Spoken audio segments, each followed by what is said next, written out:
capítulo 1, versículo 1. O que era desde o princípio, o que ouvimos, o que vimos com os nossos olhos, o que contemplamos e as nossas mãos apalparam. Isso proclamamos a respeito da palavra da vida. A vida se manifestou, nós a vimos e dela testemunhamos e proclamamos a vocês a vida eterna, que estava com o Pai e nos foi manifestada. Só até aqui, podem sentar, irmãos, fiquem à vontade. João, que escreve essas palavras, é o apóstolo João, aquele a quem Jesus amava. E um grande, na minha opinião, um grande milagre na vida do apóstolo João é que ele morreu de morte natural, por perseguição dos judeus, do Império Romano. Todos os apóstolos foram mortos, foram martirizados. Mas João não, Deus preserva João. Apesar do exílio, ele morre no ano 100 depois de Cristo, exatamente no ano 100. Nós entendemos que é o fim da era apostólica, e o último apóstolo foi João, no ano 100. E temos motivos para crer que a última carta é essa aqui de João, né? João 1, 2 e 3, a última. E que ele escreveu velhinho já, no final da vida. Os irmãos que conhecem o Evangelho de João, lembram que ele começa dizendo que no princípio era o verbo, no princípio era o Logos. E ele mesmo vai dizer que esse verbo, que essa palavra, era Deus. E aí eu lembro de Gênesis capítulo 1. No princípio criou Deus os céus e a terra. E aí João vai lembrar que esta palavra que criou todas as coisas é Jesus. Que aquele que teve autoridade e poder para formar tudo o que hoje existe é Jesus. E que lá no Evangelho ele lembra disso. No princípio era o verbo, né? Todas as coisas foram feitas por meio dele. Eu acho bonito, mas ao mesmo tempo eu critico teologicamente. Quando alguém põe um adesivo no carro, Deus me deu. Põe na casa, Deus me deu. Isso é tão pouco. A vida que você vive hoje foi Deus quem te deu. O ar que nós respiramos, a consciência que nós temos, se eu posso sentir afeto por alguém, se eu consigo caminhar com as minhas próprias pernas, essas pernas não são suas, foram Deus quem te deu e quem nos deu. E todas as coisas nós recebemos dele. O autor de Hebreus nos lembra que no passado Deus falava conosco, Hebreus capítulo 1, falava pelos profetas, mas na plenitude dos tempos Deus enviou o seu Filho. O autor de Hebreus nos lembra que o mais importante de todos veio, e que era Jesus, e que a partir de então nós aprendemos com ele e nós conhecemos a Jesus. E Jesus veio, Jesus pregou, Jesus morreu pelos nossos pecados, e a mensagem dele foi pregada e vem sendo pregada até hoje, mas nos dias após Jesus, pregada pelos apóstolos. Esse aqui é o último apóstolo. Só que enquanto o evangelho crescia, uma religião perigosa surgiu, chamado gnosticismo, e começaram a pregar que esse Jesus não era homem, não era uma verdadeira pessoa. Ele era o agnostos theos, que é o grego para emanação do Deus desconhecido. Ele é o agnostos theos. Ele não era homem, não era um ser vivo. Vou fazer uma brincadeira aqui com hoje, mas lembra dos caça-fantasmas que tinha lá o ectoplasma? Jesus era aquilo, era ectoplasma, era uma massa espiritual que tinha forma humana, era o agnostos theos. E o apóstolo João escreve essa epístola para dizer para o povo: esse Jesus que é pregado aí fora não é o Jesus que eu conheço. Eu conheci Jesus. Olha o versículo 1 de novo. O que era desde o princípio, o que era desde o Gênesis capítulo 1, desde que ele disse: seja feito o céu e a terra, desde que ele disse: haja luz e houve luz. Lembra que Deus fala para Jó: eu coloquei as estrelas no firmamento. Esse Deus, esse Jesus de que João está falando. Muitas vezes nós estamos acostumados a ter como é que eu vou dizer? Uma forma de Jesus, né? Tem um Jesus pregado aí na rua, que é um Jesus paz e amor, né? que é um Jesus que aceita tudo, que é um Jesus que não é juiz, é um Jesus que é tio. Eu falo tio porque tio nunca vai cobrar o que pai e mãe cobram, porque o tio não fica acordado à noite quando está com febre, o tio não vai na escola pegar o boletim, né? Então o tio é muito mais bonzinho que o pai. E aí é pregado esse Jesus tiozão aí na rua. É um Jesus titio. E é um Jesus que não salva, um Jesus que é irreal. Eu li o Evangelho de Judas, esse que acharam em 2005, que a Discovery Channel financiou a reconstrução dele, né? Tem um momento em que esse Jesus lá do Evangelho de Judas fala assim, não é sagrado, tá, irmãos? Não me olha com essa cara, não. Não é sagrado. Ele diz assim, você vai me livrar do homem que me veste. Ou seja, Jesus era uma aura de conhecimento presa num corpo, e quando morresse, ele ia para a gnose. Mas João já começa dizendo, eu conheço esse Jesus que era desde o princípio. O Jesus que criou o céu e a terra. O Jesus que sem ele nada do que foi feito se fez. E ele vem ensinar sobre ele. Continuando o versículo, o que vimos com os nossos olhos, o que contemplamos e as nossas mãos apalparam. Sempre que eu leio esse versículo eu tenho essa, crente não pode ter inveja, eu tenho essa vontade de saber como é que foi tocar em Jesus. O homem Jesus, né, a pessoa, nós tocamos nele pela fé, ele toca em nós, sentimos a presença de Deus, mas eu estou dizendo na minha pequenez humana, né, como será que seria tocar em Jesus? Pegar nele, encostar em Jesus. E João está dizendo, os meus olhos viram Jesus, as minhas mãos tocaram nele. Ou seja, eu conheço Jesus, eu tenho autoridade para ensinar vocês quem é Jesus. E o que está sendo pregado fora da igreja não é Jesus. É um Jesus do Paraguai, é um Jesus falsificado. Esse Jesus não é o Cristo que eu conheci, que eu andei com ele. Foi isso que João quis dizer, de que a mensagem estava sendo deturbada, e isso lá nos tempos do apóstolo João vivo. Imagina hoje, a nossa responsabilidade de conhecer o verdadeiro Cristo, conforme ele é revelado nesta palavra, na Bíblia que está aí no seu colo, e pregar o mesmo Evangelho, para que você não creia no falso Cristo, a partir de uma falsa pregação. Versículo 2, a vida se manifestou, nós a vimos, testemunhamos e proclamamos a vocês. Existe uma outra corrente filosófica perigosa que entende que as forças da natureza juntas são Deus, né? E de que nós estamos presos nessas forças naturais, elas são a essência de Deus. Aqui João está lembrando uma coisa, se existe lei natural, foi Deus que determinou que elas fossem assim. E se o mundo existe, se nós existimos, é porque essa é a vontade de Deus, e nós somos sustentados pela vontade de Deus. Tem um texto em Jó que diz, lá para altura do capítulo 40, ele fala que se Deus retirasse o seu espírito da terra, toda a carne voltaria ao pó. Ou seja, se Deus tirasse o nosso fôlego de vida, nos tornaríamos pó agora. Isso tem algo que nós aprendemos com as Escrituras, é o quanto nós somos pequenos e frágeis, e quão grande e poderoso é o nosso Deus, não é? Que está acima de todas as coisas, e que tem todo o poder e autoridade nas mãos. Nós aprendemos isso com ele. E aí João vai nos lembrar, eu vim aqui pregar para vocês esse Jesus, a vida, aquele que nos proporciona a vida, escolheu ser homem, e veio a este mundo para ser um ser humano, como eu e você.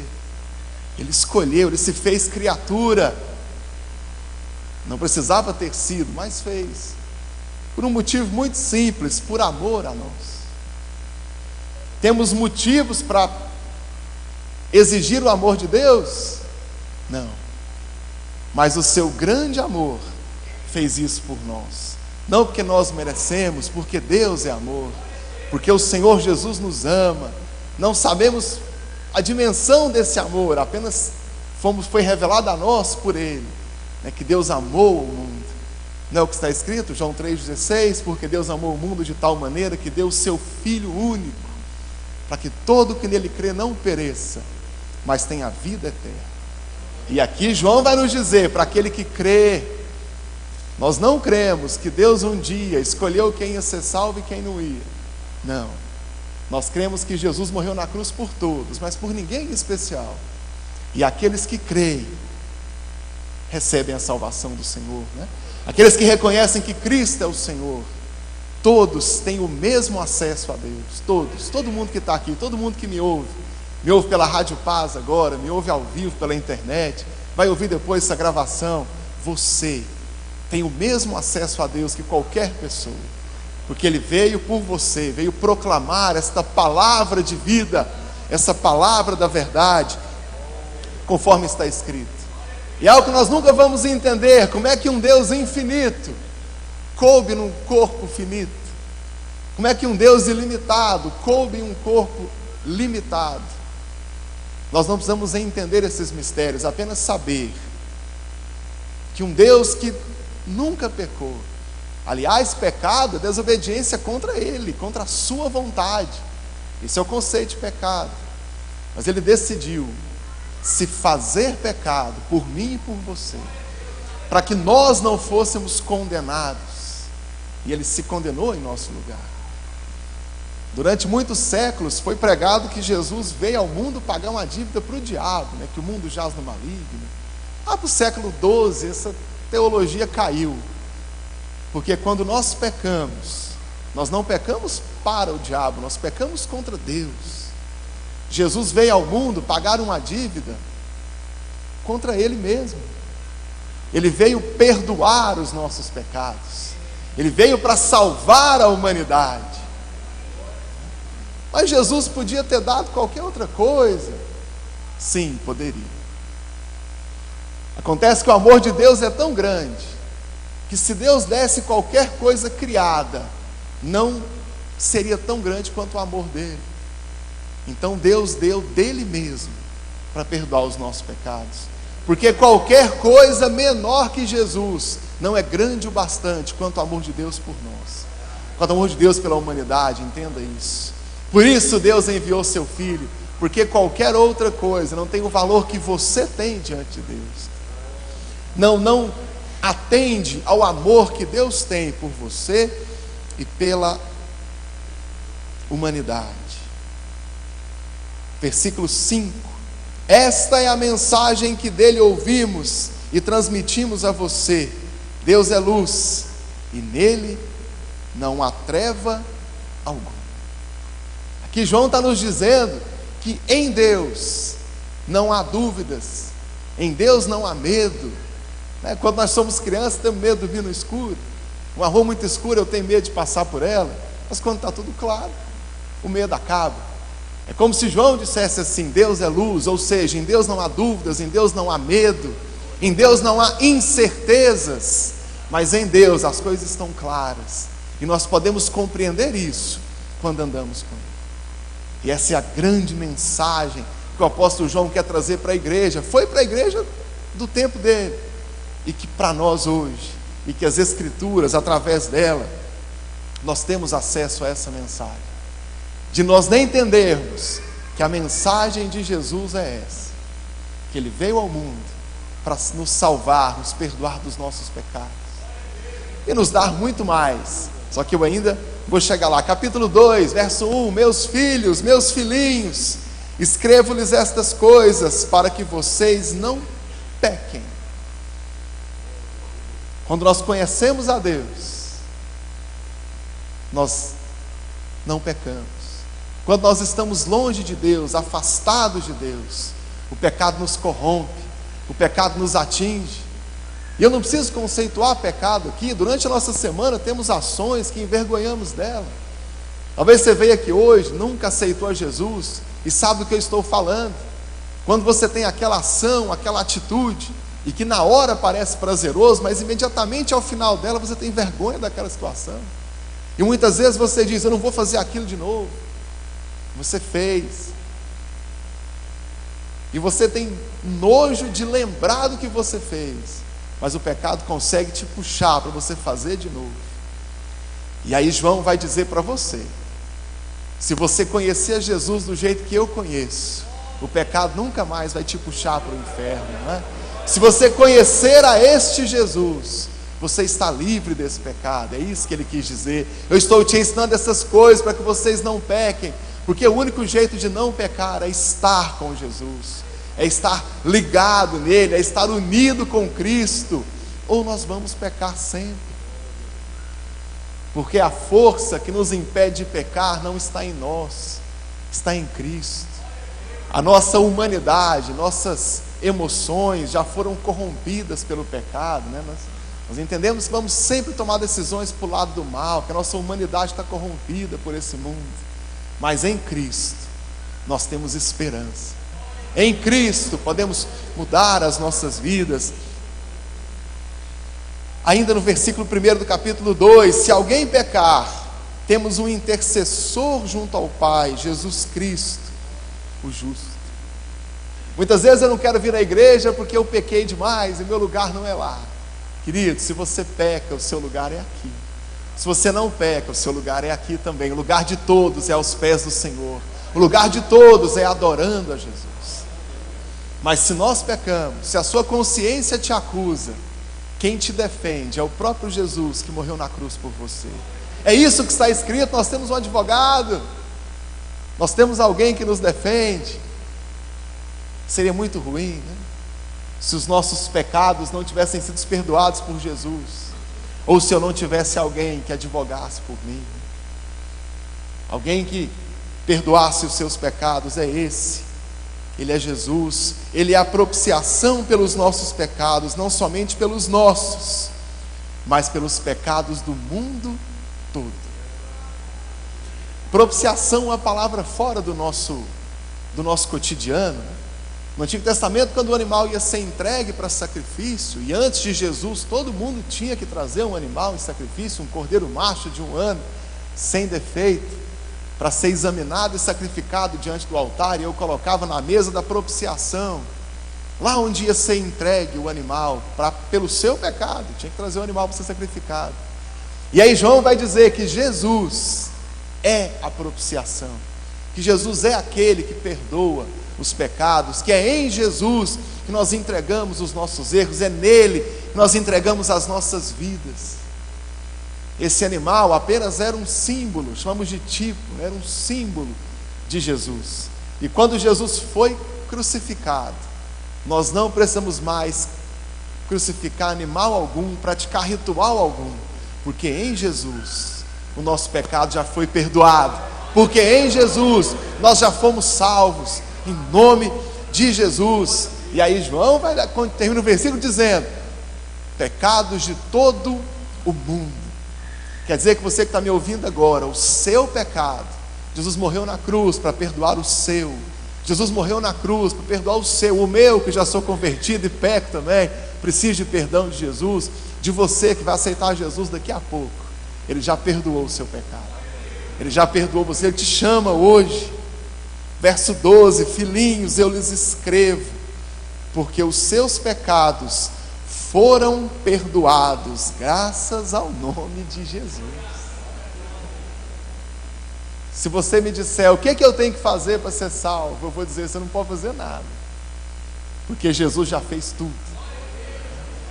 Eu não posso fazer nada para te ajudar a ir para o céu, porque eu também estou na mesma situação que você, dependente da salvação de Jesus, que Ele traz sobre as nossas vidas, que Ele nos entrega, a salvação que vem dEle. Vem dEle. Eu não gosto de ameaçar ninguém, né, e dizer assim: você vai para o inferno se não aceitar Jesus. Não. Prefiro lembrar a todos de que Jesus já morreu na cruz e já perdoou os nossos pecados, e cabe a você e a mim reconhecer isso e aceitar a Jesus como Salvador. E aí você tem acesso ao Pai, porque Ele veio para perdoar os pecados de todo o mundo, de todos, de nenhum outro. Os irmãos podem voltar na Bíblia comigo, livro de Tito, capítulo 3,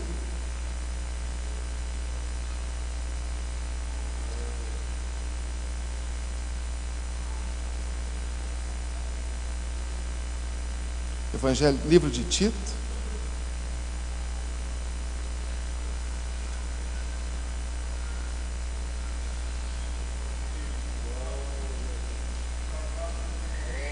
capítulo 2,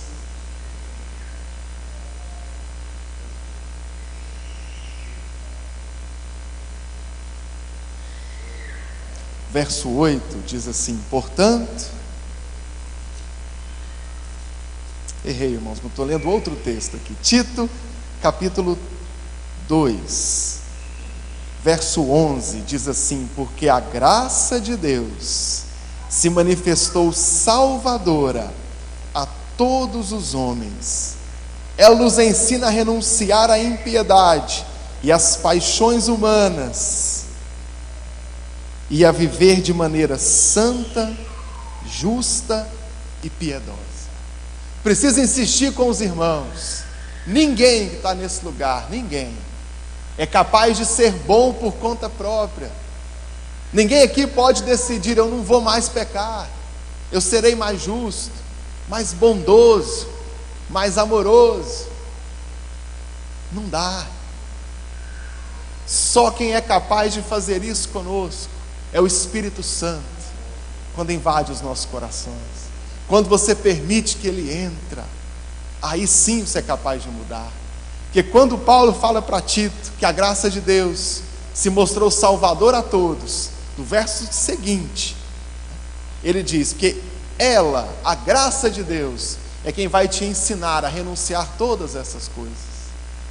Porque talvez alguém esteja pensando aqui que precisa mudar muitas coisas para depois aceitar a Jesus.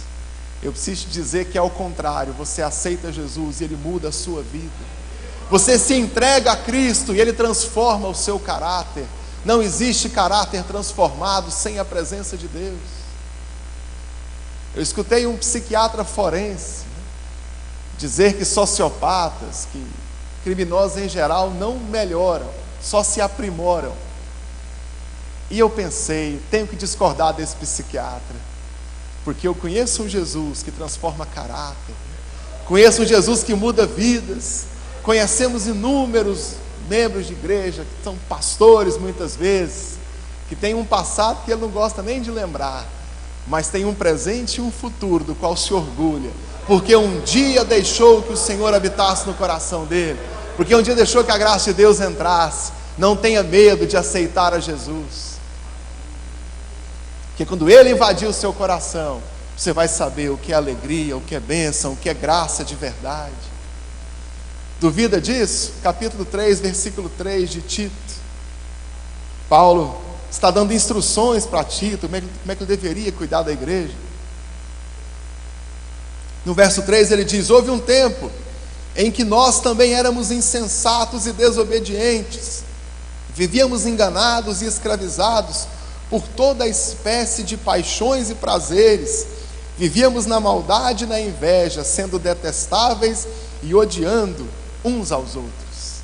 Nota que aqui é Paulo, o apóstolo, aquele apóstolo dos gentios, autor de boa parte dos livros do Novo Testamento, vai dizer: Tito, você está lembrado que você e eu éramos raivosos, ninguém gostava da gente, a gente não gostava de ninguém, a gente pecava demais, lembra? Nós também éramos assim. Paulo está reconhecendo aqui que ele também é pecador, e que a vida dele só mudou no versículo 4. Mas quando da parte de Deus, nosso Salvador, se manifestaram a bondade e o amor de Deus, não por causa dos atos de justiça por nós praticados, mas devido à sua misericórdia, Ele nos salvou com o lavar regenerador e renovador do Espírito Santo. Bom, se o apóstolo Paulo, se Tito, precisava do amor de Deus e desse lavar regenerador de Deus para ser uma nova criatura, imagina eu. Os pastores aqui não precisam, mas eu preciso demais, para ter essa vida renovada, para ter essa vida regenerada. Eu preciso desse lavar de Deus. Paulo também está dizendo uma coisa: a diferença para nós que estamos aqui hoje, todo mundo limpinho, de roupinha nova, no domingo à noite, e daquela pessoa que está lá no mundo, que ainda não se livrou das drogas, que ainda tem vícios, que ainda tem um coração duro, a única diferença de nós para eles é que nós já aceitamos a Jesus e eles ainda não. É que Deus já habita nos nossos corações, e no deles o Pai ainda bate a porta e espera que cada um abra. Porque nós, por nós mesmos, não somos nada. Se temos algo para nos gloriar, é de que hoje habita em nós o Espírito Santo de Deus. E é isso que Paulo está dizendo aqui, que nós precisamos de Cristo. Precisa de bom emprego? Preciso. Estudar? Demais. Mas algo acima de tudo isso, eu preciso abrir o meu coração para que o Senhor habite nele. Isso vale para mim, que estou dizendo isso para os irmãos. Isso vale para todos. Eis que estou à porta e bato. Apocalipse 22:17. Eis que estou à porta e bato. Se alguém abrir, entrarei em sua casa, cearei com ele e ele comigo. E o Senhor Jesus bate à sua porta hoje. Bate, e Ele quer entrar, quer fazer parte da sua vida. Não que Ele não faça enquanto Deus, soberano, mas que Ele faça do seu cotidiano, do seu coração, da sua vida. Ele bate, quer que você entre. E se talvez alguém pense que não é digno de Deus, eu também não sou digno de Deus, mas o grande amor de Deus nos salvou, a você e a mim, e eu já aceitei a Jesus, e Ele te chama hoje para aceitar a Jesus e entrar para o seu reino. E é o que nós temos a oferecer a Cristo, é um coração quebrantado. Eu tenho muitos pecados, eu também. Entrega todos no altar de Deus, entrega todos na presença dEle, que Ele vai perdoar. Mas eu tenho um coração tão ruim. Entrega para Deus, que Ele vai transformar o seu coração. Ele é capaz de mudar o seu caráter, capaz de mudar o seu casamento. Seu casamento não está bom, aceita Jesus hoje. Você vai ter o melhor casamento dessa igreja, vai dar um testemunho para a gente. Que Ele é capaz de mudar os nossos corações, né? Está difícil o relacionamento com seus filhos, aceita Jesus hoje. Ele vai transformar a sua casa, transformar a sua vida. Talvez você sente que falta algo na sua vida. O que falta é Cristo. Sente que falta algo. Falta o amor de Deus. Falta Jesus no seu coração, transformando a sua vida, mudando a sua história. Podemos ficar de pé e agradecer a Deus por essa grande salvação que Ele nos deu. Agradecer pelo grande amor dEle por toda a humanidade.